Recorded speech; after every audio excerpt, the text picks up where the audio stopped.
irreechi ka akka dhageenyetti seenaa irraa akkuma amma argaa jiru deebi'ee amma of ijaaree dhufe kanatti namni waan isaatiin qabatee gadi ba'a. Sodaan sirnoota yeroo sanii irreechi akka uummanni hin godhanne gochuun kun irreechi akka meeshaa siyaasaatti fudhatan jechuu dandeenya. Dhuguma yoo akkas ta'e irreechi meeshaa siyaasaati. Irreechi akkuma amma argaa jirru bakka gamtaan Oromoo tokkummaan Oromoo itti mul'atudha. Bakka Oromoon kutaa adda addaarra jiru, bakka adda addaarra jiru walitti dhufee waliin ta'ee gammachuu isaa itti ibsu, waaqa isaa itti galateeffatudha. Gamtaa Oromoo kan itti ibsamu keessaa aadaa Oromoon qabdu keessaa tokko irreecha.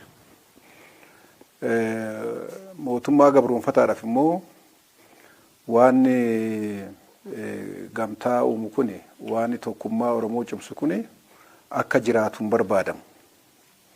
Sirni nama gabroonfatu hojiin isaa inni guddaan uummata addaan hiruudha. Uummata addaan hiruudhaaf immoo aadaa uummata sana walitti fidu mancaasuu danda'uu qabda jechuudha. Kanaafuu irreechi erga Oromoo walitti fida ta'e bakka adda addaati. Namni walitti dhufe immoo waan jiru odeeffannoo wal jijjiiraa, waan waliin gochuu qabu waliin tolfataa, waan baay'eetu ta'uu danda'a jedhee waan amanuufi akka kun hin taane irreechi instituushinii jaarmiyaa mataa isaatiin jaarmiyaa guddaa kana diigutu barbaachisa jedhamee amanama. Isa kana gochuudhaaf humna mootummaatiin itti bobba'ame, humna nama dhuunfaatiin miti yookaan humna garee xiqqaatiin miti, humna mootummaatiin, humna miidiyaa inni qabuun, waraana inni qabuun, poolisii inni qabuun, barsiisaa leenjisee inni qabuun, waan adda addaa qaama caaseffama mootummaa bara sanaa qabu hundumatti fayyadameeti waan Oromoo kana xiqqeessuu, xureessuu, facaasuu, mancaasuu galii godhatee hojjetaa ture jechuudha. Kanaaf naani afaan Oromoo dubbachuun amma nama qaaneffachiisutti, amma namni afaan Oromoo dubbatee ol jedhee deemuu hin dandeenyetti akka taasifamedha Oromoon hin beeknu. Magaalaa keessatti afaan Oromoo hin dubbatamu, baadiyyaatti dirqama ta'ee dubbatama. Mootummaan afaan Oromoon kun akka Oromoon hin dubbannee fi Oromoo keessaa baduuf illee karaa ministeera hawaasummaa bara sanaa poolisoota fakkeessee namoota qacaree afaan Oromoo badaa akka ta'e, afaan Oromoo namni beeku doofaa akka ta'e, namni qaroomuu barbaadu, namni barnoota barachuu barbaadu, namni ol guddachuu barbaadu afaan Amaaraa akka baratu taasisuudhaaf baadiyyaa keessa poolisii fakkeessee namoota bobbaasee akka hojjechaa ture dookumentiin ministeera hawaasummaa keessaa argame ni ibsa bara sanaa jechuudha.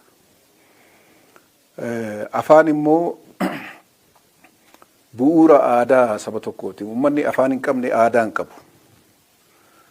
Maaliifii aadaan an ibsamu afaaniin waan ta'eef. Sirbaan ibsamaa, geerarsaan ibsamaa, boo'ichaan ibsamaa. Waan kun hunduu afaan barbaada. Afaan ittiin haasoftu, afaan ittiin waliigaltu barbaada. Mootummaan kun egaa amma afaan Oromoo uummata Oromoo bal'aa kana keessaa badutti illee karoorfatee yaadee hojjetaa ture. Isa immoo an afaan ammana balleessuudhaaf socho'u kuni waan Oromoo walitti fidu, aadaa Oromoo walitti fidu, aadaa Oromoo gamteessu tokko taasisu adda durummaadhaan ija diinummaatiin irratti socho'eetiin hojjetaa jechuudha. Kana humna mootummaa, humna guutuu, caasaa mootummaa sanaa fi warra mootummaa sana deeggaran hundumatu irratti duulaa ture jechuudha. Jabinuma uummanni sun bara dheeraa keessa horatee jaalalaa fi marartoo afaan isaatii fi aadaa isaatiif qabuuf akka ta'ee jiraachise malee waggootiin 150 darban kuni yeroo Oromoon badiidhaaf itti qophaa'edha. Yeroo Oromoo balleessuudhaaf hundee irraa dhabamsiisuudhaaf akka waliin beekneef jecha Oromoo kana gara gosaatti xiqqeessanii kuni Oromoodha jedhanii Oromoon inni kun immoo maqaa gosaatiin waamanii illee addaan qooda nama barreeffama duraanii wargite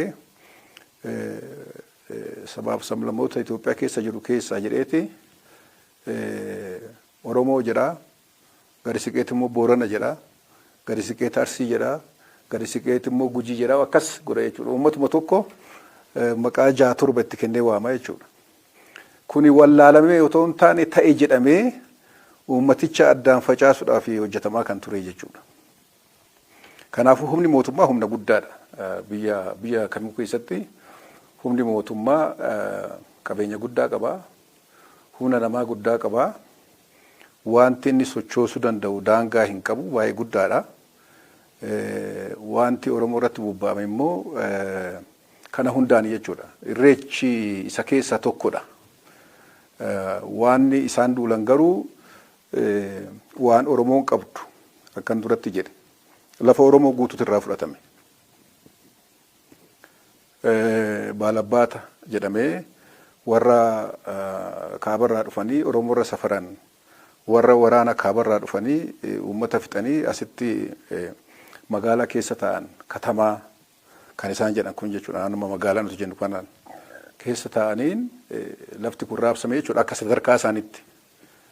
Amma wattaaddara jalaarraa kaasee amma aangawaa olaanaatti akka aangoo isaan qabanitti lafti kun walii hirameet abbaan lafaa abbaan biyyaa Oromoon immoo gabbaarii isaanii ciisanyaa isaanii garbicha isaanii garbittii isaanii ta'ee akka jiraatu taasifame jechuudha. Kuni qabsoo bara dheeraa keessa lafti kan uummataati lafti kan qonnaan bulaati dhaadannoo jedhuun qabsoo barattoonni yuunivarsiitii fi barattoonni barnoota olaanaa barasanii godhaniin lafti akka uummataa fi mootummaa ta'u labsamee bifa sanaan Oromoon lafa isaatti amma tokko deebi'uu danda'e jechuudha. Mee isarratti daawwattootaa fi dhaggeeffattoota keenya kan haasaa jirru jaalalamaa yoo dura waliin dhimma irreechi eessaa ka'ee eessa geesse jedhu irratti bakka amma lafa naa kaasan irratti akkuma beekamu Oromoon dur irreecha malkaa irreecha tulluu qaba.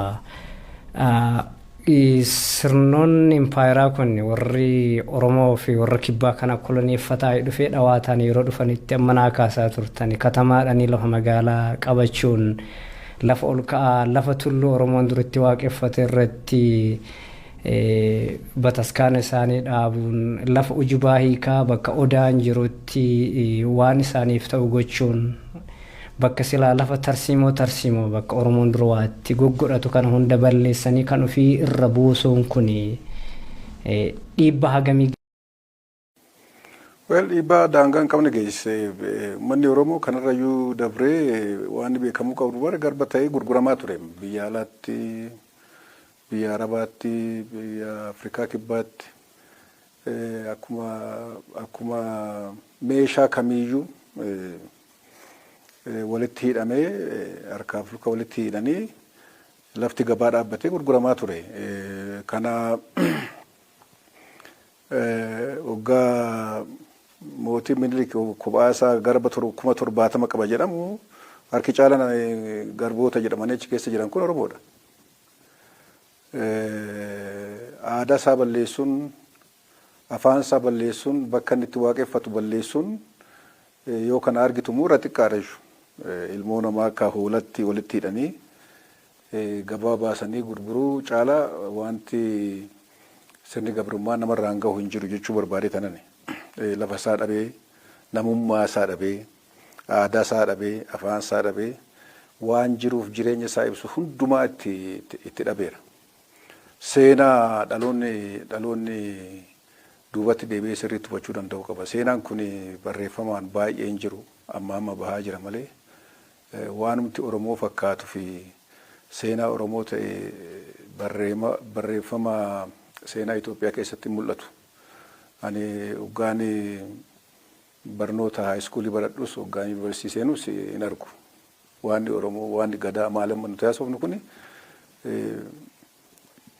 sararuma tokko kan sararuma lama bakka ta'etti barreeffametti argita malee hin jiru. Beekaa ukkaamsaniiti amma dhaloonni ammaa duubarraa dhufaa kanatu bifa haaraadhaan